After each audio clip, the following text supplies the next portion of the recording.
салом азизон, мегӯянд агар дил кунӣ ҷаҳонро гул кунӣ ва хушбахтона дар ҳар давру замон шахсони зиндадилу дастбакор буданду ҳастанд ва маҳсули меҳнати эшон ҳамеша қадр мегардад. аз ҷумла қаҳрамони имрӯзаи барномаи нақш низ инсони комил, ҳамшахсият ва ҳамкасбияташ беназир коргардон Дале Раҳматов мебошад ки оид аз филми нотакрори Сафари ҳавоӣ суҳбат хоҳем орост. дуруду паём, хушомадед ба барнома. Ташаккур. Салом бошед. дар аввал қайд менамоем ки Сафари ҳавоӣ як филми машҳури ҷаҳонист, зеро ҷоизаҳои бисёрро соҳиб гашта аст ва ин худ нишони он аст ки ин филм моли таърих гашту собит намуд ки мондагор аст. рости бисёр тамошо кардему шунидем овозаашро ки дар чин соҳиби ҷоиза гашт, дар Федератсияи Русия борҳо намоиш дода шуд, ҳамзамон номзади намоишномаи беҳтарин дар Осиёи Миёна гашту билохира Сафари ҳавоӣ то Амрико рафта расид. ҳамчун коргардон акнун аз таърихи сабти ин филм бигӯед ки чӣ гуна наворбардорӣ шудааст. ин филми мазҳакавиро аслан аз куҷо, чӣ гуна дарёфт намудед ва умуман чӣ гуна ҳунармандони касбиро интихоб намудед? Ташаккур. идеяи ин филм барвақт пайдо шуд. ман ёд дорам ин шояд як 10 сол пеш аз навор гирифтани филм мо ин идея доштем. ман аллакай ба якчанд наздиконам нақл мекардам, оно механдиданд масалан дар боями сюжети филм ва он вақт ман дар нақши Сафар ман акай Бахтиёр Раҳимовро фикр мекардам ки ҳамонро ба навор мегирам ки яке хай дар насибаш набуд. афсус ки вай 10 сол гузашт, қаҳрамони мо ҷавон буд. ин акай Бахтиёр ки синни солаш рафта иста буд. баъд вақте имконият пайдо шуд ки мо ин филмро ба навор гирем, мо кастинг эълон кардем ва баъд як бачаро интихоб кардем ки хеле хуб аз ҳудааш баромад. хеле ман ба шумо гуфтам, идея мо барвақт идея доштем, ҳатто синопсис доштем, лекин сценарий омода набуд, тайёр набуд. ва як рӯз дар киностудияи Тоҷикфилм, ман дар фойеи киностудия акай Носир Саидовро дидам, он вақт директори киностудия буд ва ба ман гуфтад ки Далер биё сар кун, мо чанд идея доштем. баъд дидем ки ҳамин Сафари ҳавоӣ ба фикрам хуб аст. пешниҳод кардему маъқул шуд, гуфтааст ки биё сар кунедо. баъд дар давоми як моҳ ҳамроҳи модарам бо як каси дигар, ва номаш Улобек Содиқов аст, писари Бақо Содиқов, ва ҳамчун мушовир буд, ба мо ёрӣ мерасонд. муаллифи филмнома низ худи шумо ҳастед, ҳаминтар не? ҳамроҳи модарам, баъд бо иштироки Улобек Содиқов. вақте Носир Саидов гуфтааст ки сар кунед корро, мо кӯшиш кардем ки дар давоми як моҳ сценарий тайёр кардем, навиштем. ҳамроҳи модарам Гуланду Муҳаббатова ва Улобек Содиқов. идея тайёр буд, омода буд, синопсисам доштем, фақат саҳнаҳо навишта набудем, диалогро ҳамашро илова кардем, омода кардем, баъд пешниҳод кардем бо дастгирии киностудияи Тоҷикфилм ва саҳми телевизиони Сафинаам бениҳоят калон аст дар филми мо. он вақт Лутфулло Давлатов директори телевизиони Сафина буд. мо пешниҳод кардем, акай Лутфулло дастгирӣ мо кард ва дар натиҷа ҳамин филм гирифтем.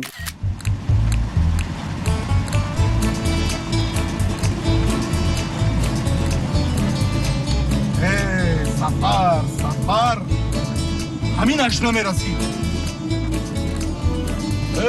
плани хоҷагӣ мондагӣ, плани кишту кор мондагӣ. Сафар бо ту чӣ балозад? Сафар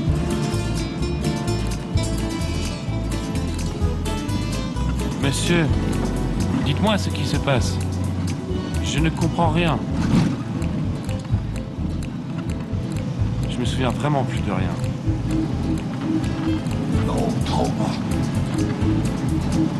این چیز نمیفهمی؟ نمیسیگم میزنه چی بلو؟ این سهر همش نقد بود. با همه سطراش روبرو شدم، دیدم که واحد داد که یکون بلایی یکون کاری میشم.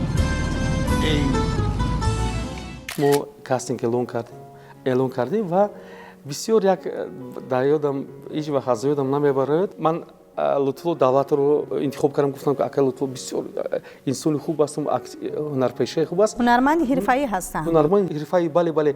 ва дар нақши амаки Гадо акай Раҳмондӯст, гуфтам ки биёед акай Раҳмондӯст, мо Раҳмондӯст Қурбониён, бале мо фарёд кардем. баъд занг задам ва хурсанд шудааст, гуфтааст ки тамом ман фардо мебиём. дар сценарий мо ам ки гадо риш доштуму сафед буд, масалан доим амин норозӣ буд, доим амин ҷамъ мекард сафару дигарора. Ман фикр мекунам ки дар филм мо интихоби хуб буд ки мо Нисо Муҳаммадҷонро таклиф кардем ба нақши холаро бозид. Ҳам сафар, ҳам холаш монандӣ доштанд. Аҳамият дорад шумо на?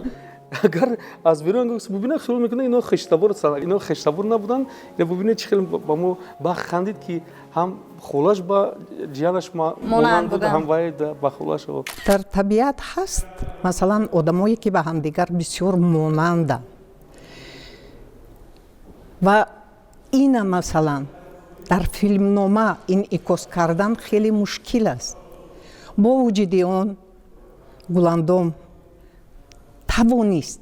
тавонист ки ҳамин чизро дар мардуми мо, дар табиати мо инъикос гардонад.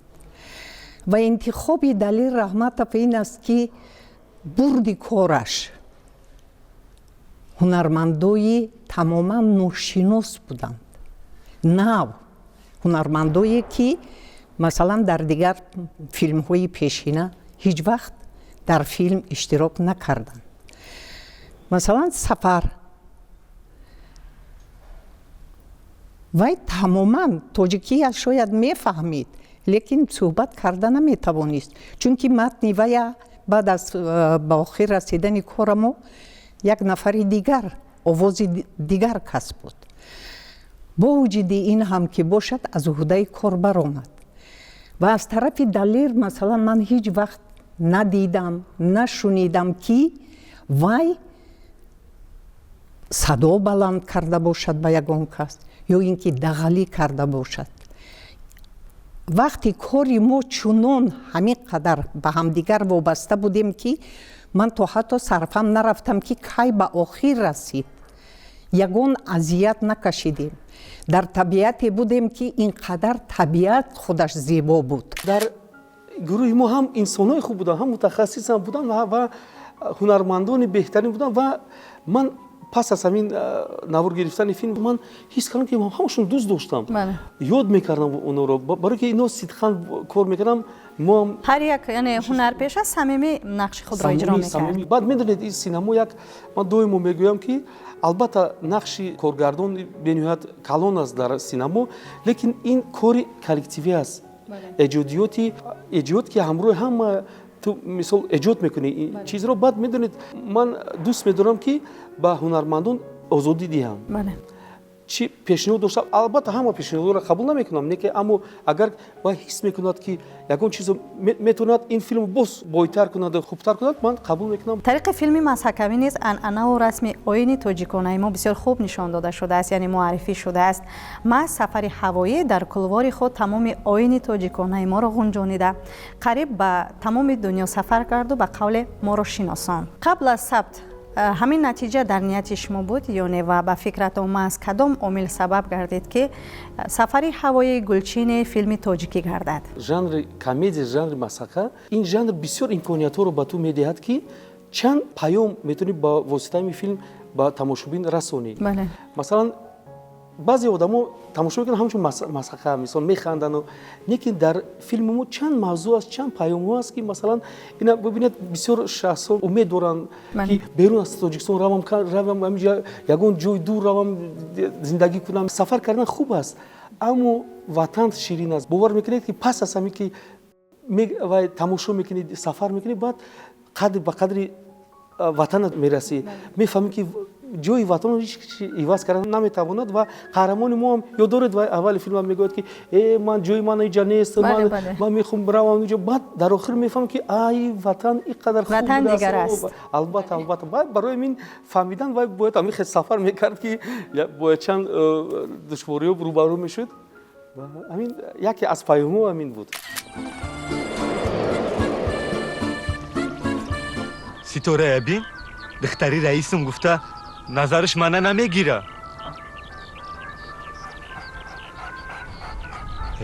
нашид. шаҳр меравам. сартарушия ёд мегирам. театр меравам. рост гуфтӣ. ممکن خودم اکتور میشوم. چی فکر داری ریمبو؟ تو که از پشت پودا میدوم.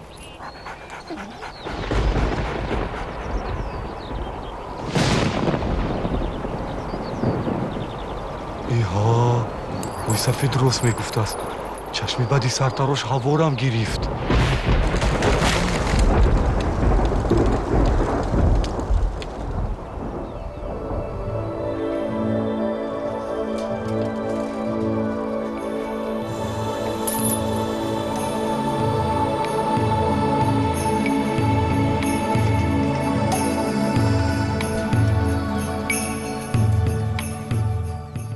آن صحنه‌های جالب چگونه ثبت شده است؟ در نظر دارم آن پاراشوت هوایی را بالون هوایی گفته اید. حقیقی بودن آنها یا دریر یعنی در فون مخصوص ثبت شده است؟ اگر خطا نکنم یعنی هنگام پرواز هنرمند در داخل آن نبود.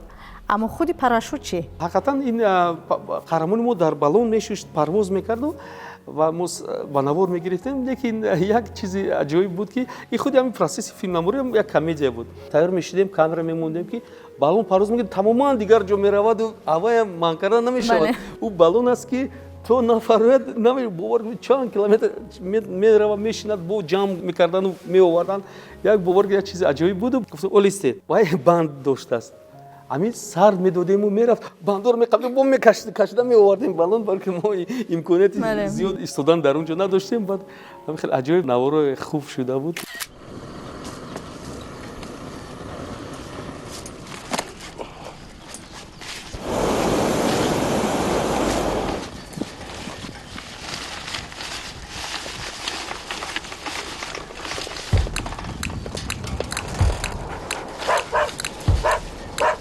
بیس؟ یک دم بیس ریمبو؟ ریمبو! بیافتم!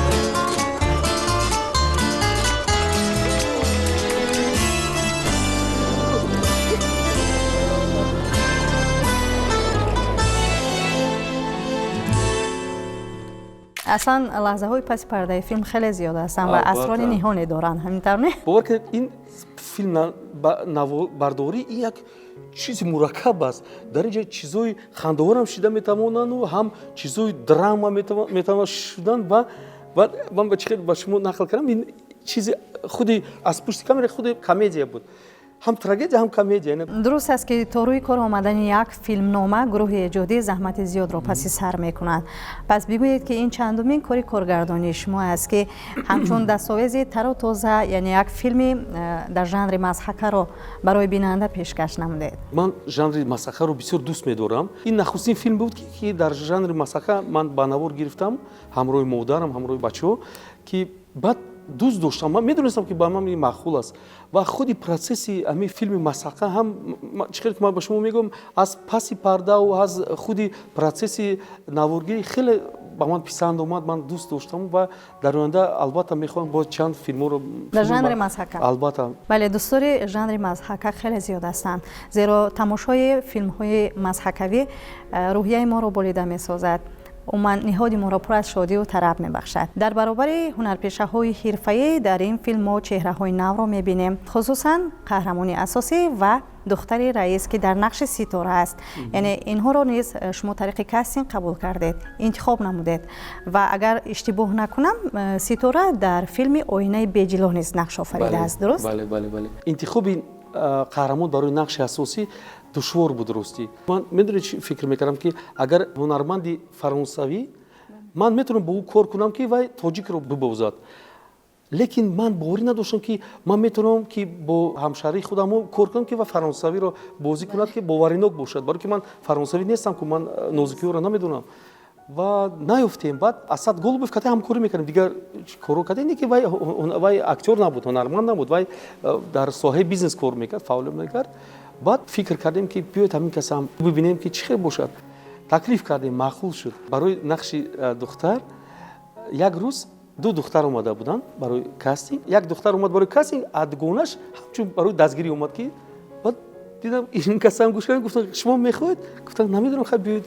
این کس هم که صحبت بعد چه که شما گفتید پیش از همین فیلم مو و اون کس مدینه در فیلم ناصر سعیدов نقش آینه به جلو نقش داشت. بعد این کس هم انتخاب کردیم. بعد فکر میکنم تندمی خوب شد.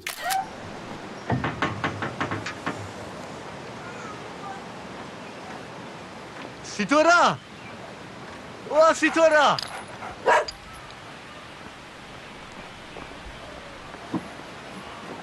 سلام سفر. سلام سیتورا. یگان کار داشتیم؟ با سری گوسفندا اومدم. گوسفندا رو بر وقت مدعی کردیم. ای راست میگویی؟ خیلی سفر. ای سیتورا یک دم بست. با چی؟ من ریمبو رو رقص یاد دادم. بشخی؟ اوه میبینی؟ ماله. یک لحظه بیا ریمبو سر میکنیم. کلبی جو تو تره نشود ریمبو رقص ریمبو کلبی جو تو چی فراموش کردی؟ بیا رقص کنیم ریمبو. ستاره چخیلی؟ سلام. ای چی بود؟ سفر سگ شرقص داده است. سفر سگیو سگ سفره. ستاره نمیدونی باید در دروغگویی استخوان نداره. رفتیم ریمبو. بسیار صحنه‌های زیبا، طبیعت زیبا، انتخاب کارگردان و رسام است اینها. هنرمندایم همشون خوب بودن، همه. من در مجموع اکنون جاهای خودم یادم به هست، مثلا اونایی که در علاهیدگی به نوار گرفته می شدند، من اونها رو فقط در فیلم دیدم. برای همین به همه موفقیت می خواهم. با دلیر کار کردن دلیر بودن است، یعنی که اونقدر کارگردانی چی بگم سرطلب است، بسیار با اون نگاه نکرده که بسیار خندانرو است، یعنی که همین خلطاب داده می‌آورد که مجبور میشه که در بالای خود کار کنی، یعنی که اون مدی که هست و ازیاد کنی بیایی یا دیگر، یعنی که چون در وقتی موتور نچلی میگم به اصطلاح روسی بگیم، اگر در اون وقت دلیر جان بسیار قوی اراده میشد. قوی اراده با اون معنی نه که گویم که چخیل گم بی‌ترسیم از کارگردان، نه، از روی اون میدونی که این کارگردان بسیار کارگردان موفق است در کسب و کار خود، خواهی نخواهی احترامش میکنی. صحنه نزد در فالبین جمع شدن مردم و خود دعاخوانی او عجایب برآمده است. با نشان دادن این صحنه شما توانستید که چندین نفران را از راه خطا برگردانید، چون که مرحوم علایالدین عبداللهیف تمام نازکی ها فهمیش و کار نادرست آنها را خوب نشان دادند که از یک جهت باعث خنده، از جهت دیگر باعث تاسف نیز هست. درست؟ البته علایالدین عبداللهیف یک شخصی بود که نمی‌دونم در 100 سال یک بار پیدا می‌شود و تولد می‌شود و وقتی پیشنهاد کردم گفتم که اگر علایالدین بیاد همین نقش معقول شد، گفت است بیاید سر می‌کنیم و من راستی فکر نمی‌کردم که این صحنه کلام می‌شود. خیلی فکر کردم که می‌بیاد در دو سه گپ می‌زنن می‌رود و وقتی که علایالدین ایمپروویزاسیش بداهتاً اجرا کرد، باور کنید بعد می‌دید بعضی وقت فیلم مسخره باشد، تو مثلا هنرمند بازی میکنی، تو جدی گوش میکنی گپوش. در اینجا من خودم قبیله نمیتونم، همه خیلی خندیده استودیم که باور کنید در دوام واقعا یک لحظه خنده آور خیلی زیاده. تمام گروه خندیده استود است. اخیران کی اینجا ده؟ ما پاجا. سلام علیکم. سلام. ایوی استوست. بیا نپاجا بشینی. بشینی. سلام علیکم. ایقا آدم بسیاره زوره چی؟ دانویه این من هر روز همی جایم، شما بدرین بعدی شما من میدارم. توبه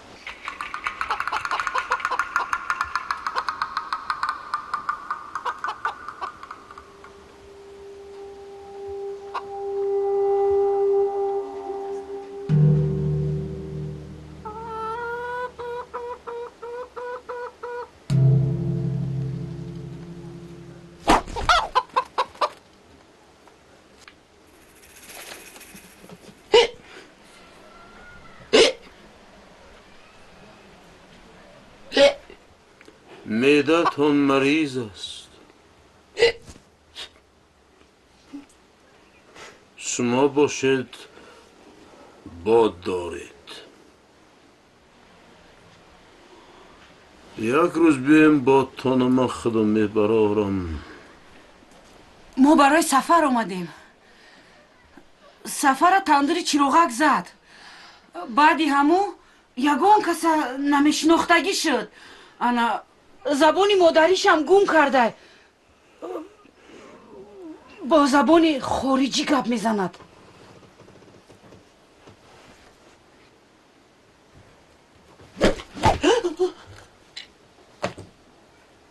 حاضر سفر در پیش ما نیست.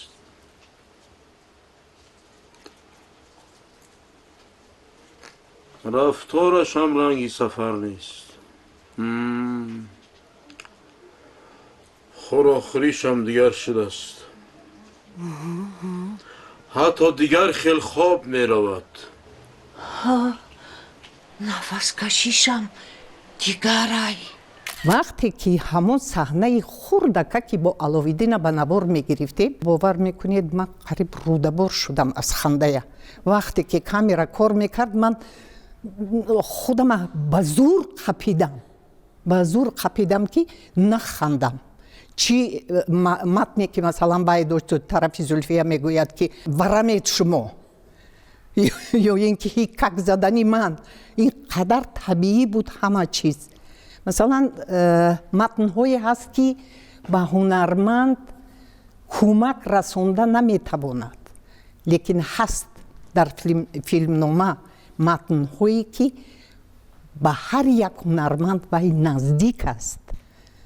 وقتی که متن به هنرمند نزدیک باشد تو باید طبیعی تلفظ میکنی. در این صحنه با پایین نیسو محمد جونم پیشنهاد خودش کرد، زلفیه هم اکا لاودین و اینو ببینید وقتی در میدان نوارگیری دلگرمی هست این یک محیط میسازد که برای ایجادیات برای الهام پیدا میشود. مثلا هنرمندان حتی همین اشتراکچیان گروه هم پیشنهاد میکنن که اگه بیاید خلقی بعد در نتیجه چیزی خوب میشود. اینجا از صحنه ها سخن رفت.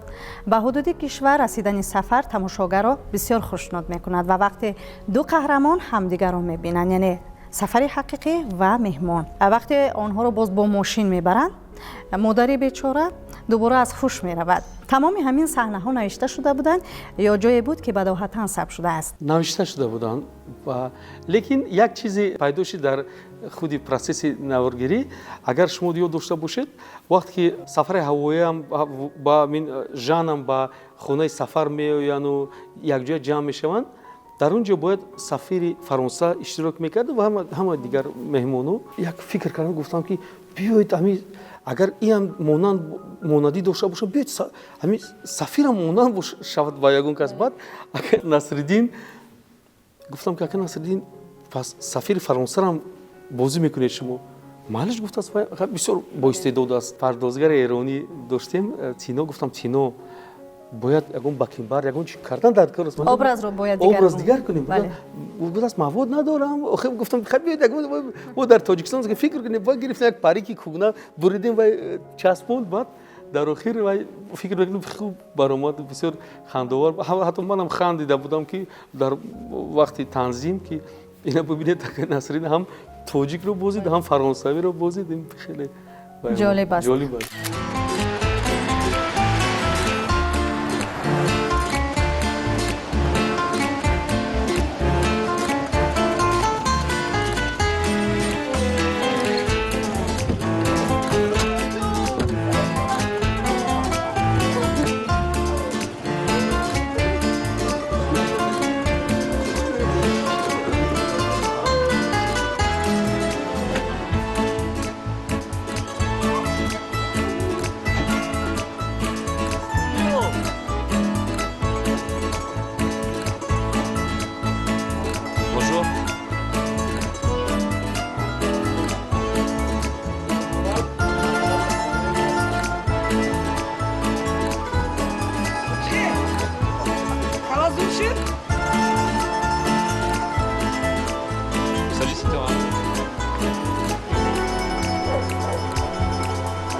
انا شناس شوید خوله سفر سطح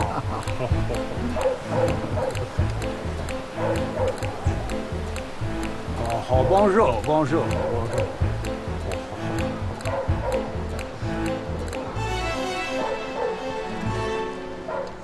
ببینید نقش نصرالدین آخر وی در یک فیلم اونقدر مهلت زیاد هم نیست بین با که وی دو نقش آفریده است. اینم انتخاب کارگردان است، کاری دلیر است. همه این نقش ها بیا تیزتر بزنید که این سرتراش بسیار چشم بد دارد با بزرمون را چشم نکند. کجا شونه چشم میکنه؟ پوست و استخوان شونه. این گپا کم کن تیز را بگرد.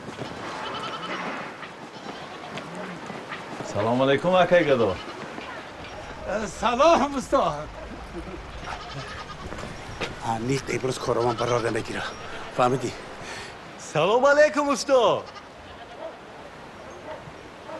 دیگه سرتراشی نامدین؟ البته میایم چه بدم این بوزاتون این قخشوانه نه در نظرتم توفتگیست اینا وقت خر رو برکه باورک این چی کار نمیاد اکای استاد شما بوزاتونه با پودا برآورده او کیمکای ترا انتظارم نه که اگر یگان تشباس ترشکه کردی میکشم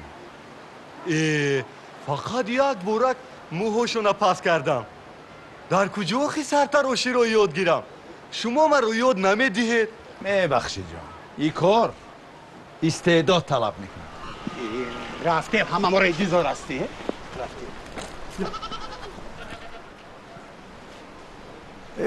امروز هوا اینقدر عجایب است بلا زنایی سرتراشه ҳар як нақш дар ин филм албатта хоса аст, хусусан раиси маҳалла ки ин нақшро ҳунарманди маъруф лутфулло давлатов бозиданд. тамоми корҳои маҳалларо роҳбарӣ мекунад. ё ин ки нақши гадову директори мактабро гирем.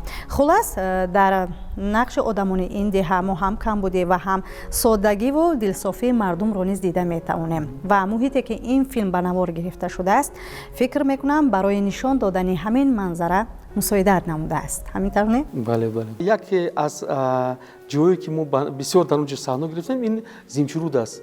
деҳае ки дар ноҳияи варзоб аст. дар онҷо кӯдакӣ ман дар онҷо гузашт. ҳамин қадар ман дӯст медоштам ин деҳаро ва фикр мекардам ки ягон вақт имконият шавад дар онҷо ба навор гирифтем. баъд ҳамин хел имконият пайдо шид дар онҷо ба навор гирифтем филм ва чӣ хеле ки шумо гуфтед мардум мо хуб аст. ман бовар кунед ман хеле дӯст медорам ҳамин ватани худро. дар онҷо як аҷоиб саҳно доштем ёддоред ҳайкал гап мезанад. вақте ҳайкал мемонаду баъд дар шаб гап мезанад.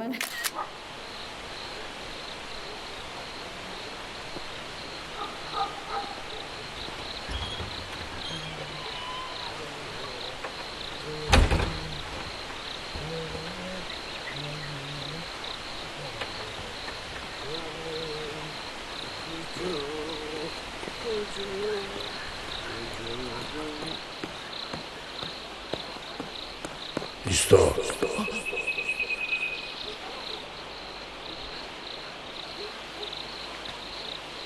اوی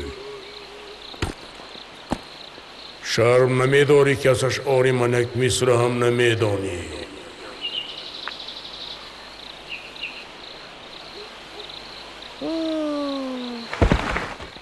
وقتی که من در فیلم تماشا کردم حیران شدم. نه اینکه لباس من بلکه لباس تمام اشتراکچی‌های همین فیلم با طبیعت ما با ملت ما تعلق داشت. همش زیبا بود. من فکر میکنم که اینجا کاری هم کارگردان و هم رسام موافق بودند.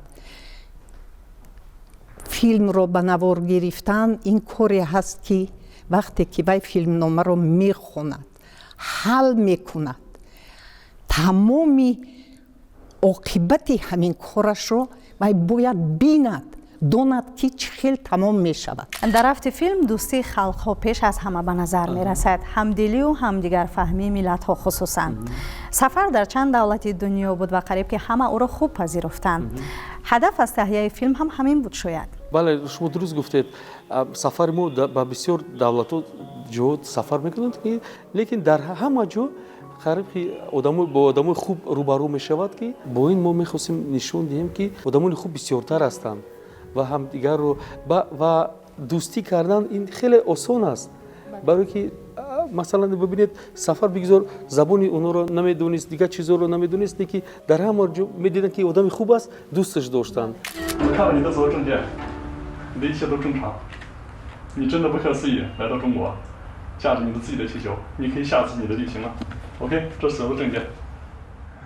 Monsieur Jean, excusez-nous pour ces problèmes.